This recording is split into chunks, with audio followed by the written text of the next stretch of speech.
అసలు నాకు అర్థం కాలేదు. తర్వాత మా మ్యూజిక్ డైరెక్టర్లు అందరికీ ఫోన్ చేసి చెప్పాను, వెళ్ళి చూడండి రా, మీరు అసలు తెలియదు, మీరు ఏదో చెప్తారు, ఏమేమి ఉన్నాయి ఇన్స్ట్రుమెంట్స్, ఏమేమి సౌండ్స్, కొత్త సౌండ్ సార్, కొత్త సౌండ్ సృష్టిస్తాం సార్ అంటాడు ఒక్కొక్క మ్యూజిక్ డైరెక్టర్. మా దేవిశ్రీ ప్రసాద్, తమ్మన్ ఇలా. అదే మీ పిండో కూడా అక్కడ ఉన్నాయి, రజాలు ఉన్నాయి చూడండి రా, చూస్తే తెలుస్తుంది కొత్త కొత్త అందులో వస్తే పాతయ్యే ఉన్నాయి అని చెప్పి. సో అలాంటివి ఇప్పుడు మనం పాత స్టాంపులు, ఇప్పుడు పాతది ఆటానా చారానా బిళ్ళలు ఉంటే అవి ఇవాళ ₹1,00,00,000 ₹500 ₹1,000 ఉండదు. ఆనా బిళ్ళ కానీ బేడ బిళ్ళ కానీ. సో ఇవన్నిటిని మనం ప్రిజర్వ్ చేస్తున్నాం, దాన్ని అంత చేస్తున్నాం, మ్యూజియంలో పెడుతున్నాం, ఏం చేస్తున్నాం. ఫస్ట్ థింగ్ ప్రిజర్వ్ చేయాలి. తిరుమలరావు గారు వాటన్నిటినీ సేకరించారు, కానీ తిరుమలరావు గారి ఆస్తి కాదు అది, అది ప్రజల ఆస్తి. ప్రజల కోసం సేకరించాడు, ప్రజలకు తెలియజేయటానికి సేకరించారు. దానికోసమే ఇవాళ దీంట్లో మ్యూజియంలో పెడదాం అనుకున్నారు, యూనివర్సిటీ మ్యూజియంలో పెడదాం అనుకున్నారు. Government thankful to the government, వాళ్ళు ఒక జీవో ఇచ్చారు. బట్ అక్కడ పెట్టనివ్వకుండా ఉండడానికి మరి ఆ విద్యార్థులు ఏం ఆలోచిస్తున్నారో నాకు అర్థం కాలేదు. మనకు ఏదో కావాలి, ఏదో చేస్తాం, మనం పరిరక్షించుకుంటాం, మన సంస్కృతిని పరిరక్షిస్తాము, మన దీన్ని కళలను పరిరక్షిస్తామని మనం మాటలు చెప్తున్నాం, కానీ పరిరక్షించిన మనిషిని గౌరవించుకోలేకపోతున్నాం. ఆయన గౌరవించాలంటే పద్మశ్రీ ఇంకోటి ఇవ్వచ్చు, అది కాదు కావాల్సిన ఆయన సేకరించినవి మనం కాపాడుకోవాలి.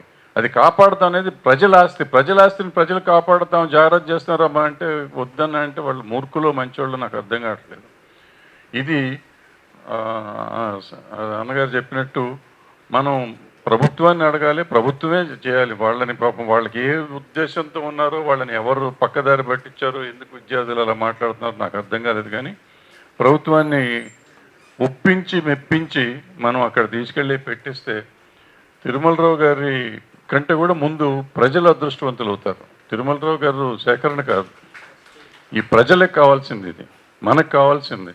ప్లస్ అది గవర్నమెంట్ దాన్ని ఎలా దాన్ని వాడటం కూడా రాదు చాలామందికి. ఇప్పుడు ఆ వాడటం కూడా నేర్పించాల్సిన పరిస్థితి ఉంది. నేర్పిస్తే ఈ కొత్త కళ ఉంటుంది. నేను మా సినిమా వాళ్ళకి చెప్తూ ఉంటాను, పాత రోజుల్లో మాకు ఎడిటింగ్ వేరే రకంగా ఉండేది, ఇప్పుడు వేరే డిజిటల్స్ వచ్చినాక వేరే ఉంది. సరే అన్నీ పెట్టి చూపిద్దాం, అందరికి చేద్దామని చెప్తున్నాం. సో మేము అటువంటి మ్యూజియం స్టార్ట్ చేద్దాం అనుకున్నాం. సిమిలర్గా ఇది కూడా ఇలాంటి ఇన్స్ట్రుమెంట్స్ అన్ని ఎలా ప్లే చేసేవారు, ఎలా చేస్తారు, ఏ సౌండ్స్ వస్తాయి, దెన్ కొత్త టెక్నీషియన్స్ వస్తారు. ఎంతసేపు ఈ డిజిటల్ సౌండ్స్ కాకుండా వేరే సౌండ్స్ వస్తానికి బాగుంటుంది. కళలు ఉంటాయి. శంకరాభరణం రాకముందు భారతదేశం సౌత్ ఇండియా, భారతదేశంలోనే చెప్పుకోవచ్చు, ఈ పాటలు క్లాసికల్ మ్యూజిక్ కానీ క్లాసికల్ సంగీతం కానీ లేదు. ఇవాళ క్లాసికల్ క్లాసెస్ వచ్చినాయి, జనాలు వచ్చారు, దాంట్లోకి వచ్చారు. అట్లాగే వీటిని మనం కాపాడామంటే దీన్ని ఒక కొత్త ఆర్ట్, కొత్త కళ వస్తుంది. కళ వచ్చి దాంట్లో మళ్ళీ దీనికి మనుషులకి వేరే పని వస్తుంది. ఇవాళ ఎన్ని చోట్ల చూసినా మీరు మ్యూజిక్, మనం ఫర్ ఎగ్జాంపుల్ మన మెదక్ ఆయన ఇన్స్ట్రుమెంట్ ఒక ఆయన చేస్తే ఆయనకి ఎంత గౌరవం ఇవాళ కూడా ఎక్కడ పోయినా కానీ ఇస్తారు. సో ఇన్స్ట్రుమెంట్స్ నేర్చుకున్నారంటే తిరుమలరావు గారు సేకరించిన ఒక్కొక్క దాని మీద ఒక్కొక్క గంట ప్రోగ్రామ్ ఇచ్చే అంత ఉంటుంది, అంత పెద్ద ఇన్స్ట్రుమెంట్స్ ఉన్నాయని. సో వాటిని అన్నిటినీ ఉపయోగించడం నేర్పించి ఉపాధి కూడా కలుగుతుంది దీనివల్ల. సో ఇవన్నీ ఆలోచించాలని ఆలోచిస్తానికి మనం అంతా ఏం చేయాలా అంటే ఊరికి ఎట్లా రౌండ్ టేబుల్ పెట్టాం మాట్లాడాం వెళ్ళిపోయాం మర్చిపోయామని కాకుండా దీన్ని ముందుకు తీసుకెళ్ళి ఎట్టి పరిస్థితుల్లోనూ యూనివర్సిటీ మనకి ఇచ్చారు కాబట్టి అక్కడ పెట్టుకునే ఏర్పాటు చేయాల్సిందిగా కోరుకుంటూ